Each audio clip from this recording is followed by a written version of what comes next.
안녕하세요. 허브경제TV입니다. 오늘 볼 종목은요, SK바이오팜을 좀 보도록 하겠습니다. 우리가 SK바이오팜을 놓고 본다라고 했을 때에는 결국 이제 뇌전증 치료제의 세노바메이트 이 부분을 우리가 굉장히 좀 중심적으로 좀 보고 있는 거죠. 그래서 오늘은 그 부분을 좀 말씀을 드려볼 건데, 일단 우리나라 시장은 굉장히 좀 좋은 모습을 보여줬습니다. 오늘 반도체 애들이 좀 강한 모습이었고, 얘네들 같은 경우는 오늘 2차전지 애들이 굉장히 좀 강하게 움직여줬거든요. 그러면서 어느 정도 시장을 좀 끌어왔다라고 보시는 게 맞는 것 같아요. 자, 그래서 일단은 그 뇌전증 시장에 대해서 조금 볼 건데, 글쎄요, 일단 뇌전증 시장의 치료제, 시장 규모를 놓고 보면은 한 120달러 정도로 좀 보고 있는데, 이것보다는 조금 더 많을 수 있고, 2028년도까지는 약 150억 달러 정도 이상으로 성장할 거다라고 보고 있네요. 한 5천만 명 이상의 뇌전증 환자가 전 세계적으로 존재한다라고 하네요. 그 중에서 3분의 1은 약물 난치성이다라고 얘기가 나와주고 있어요.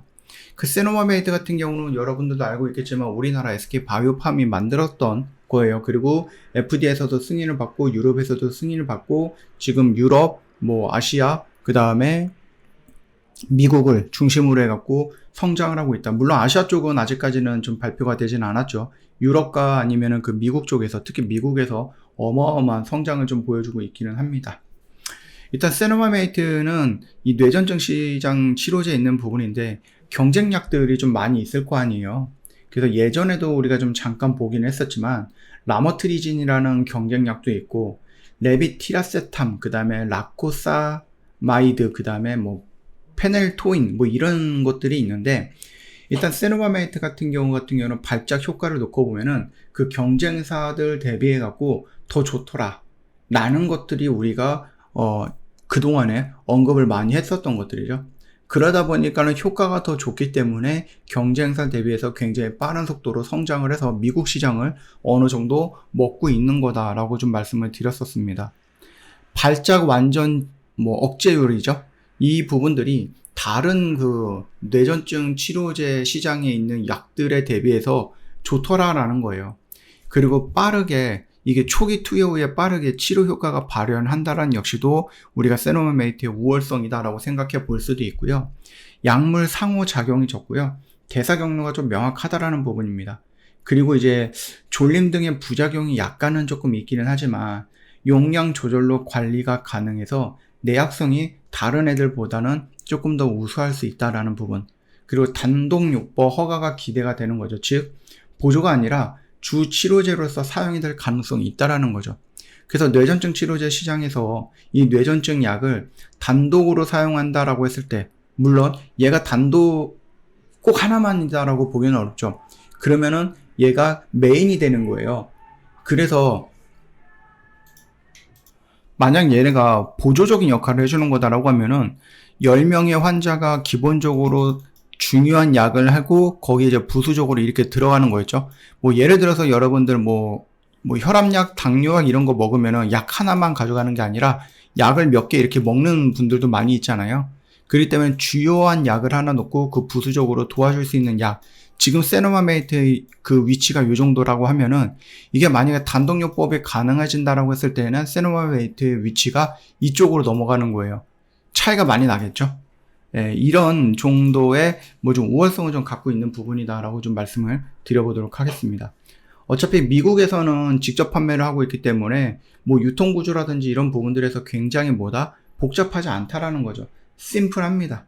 그러다 보니까는 트럼프가 얘기했던 약가 인하라든지 이런 부분들에 대해서 직접적으로 타격을 다른 기업들에 대비해서는 조금 덜 받을 수 있다라는 부분이니 그거 역시도 우리가 조금 긍정적으로 볼 수 있고, 또 하나는 어차피 지금 캐나다 쪽에서 생산을 하고 있는데, 위탁 생산을 하고 있는데, 이게 관세 이슈가 벌어지면서 SK바이오팜은 빠르게 했죠? 미국에서도 생산할 수 있는 준비를 마무리했고, 이 관세가 어떻게 될지 모르기 때문에 일단은 내가 팔 수 있는 물량 6개월치, 반년치를 준비해놨다라는 거죠.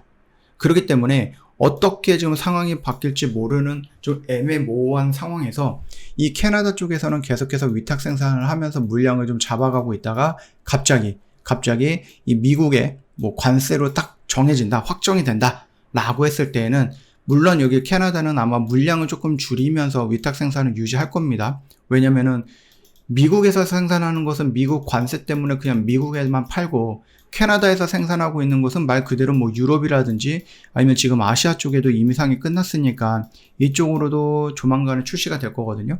그럼 이쪽으로 또 뺄 수도 있는 거기 때문에 그렇게 진행을 한다라고 생각하시면 될 것 같아요.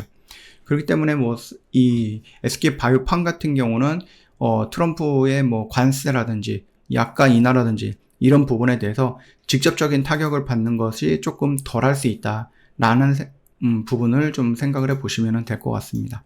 뭐 지금 당장의 주식이 막 그렇게 크게 움직이거나 변동성을 보여주지 않죠. 생각했던 것보다 1분기 실적이 좋지 않았기 때문에 돈을 못 벌었다는 얘기가 아니에요. 내가 100만 원 벌 거야 라고 생각을 했는데 98만 원밖에 못 벌었어. 근데 저번에는 내가 얼마를 벌었죠? 70만 원을 벌었어.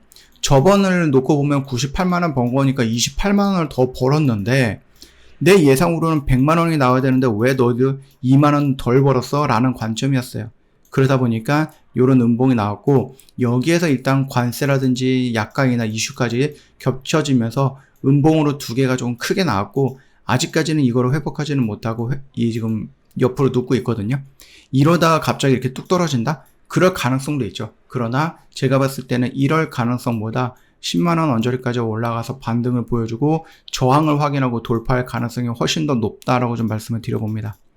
저허브경제TV 공식 채널 정말 중요한 것들 깔끔하게 정리해서 올려놨죠. 이것만 놓고 보셔도 정말 도움 많이 될 거고, 저희 이벤트가 오늘 내일 모레 딱 3일 남았네요. 오늘 뭐 수요일인데 다 지나갔고 이제 목요일날 금요일날 딱 이틀 남았으니까 여러분 고민 그만하시고요. 빠르게 선택하셔야 됩니다.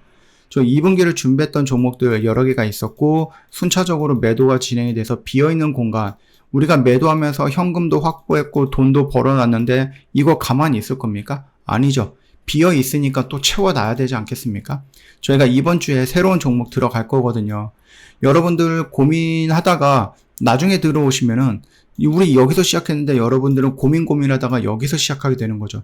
이 갭은요, 여러분이 생각했던 것만큼 쉽게 메꿔지지 않아요. 그러면 아싸리 이 갭을 없애기 위해서 여러분이 해야 될 건 뭡니까?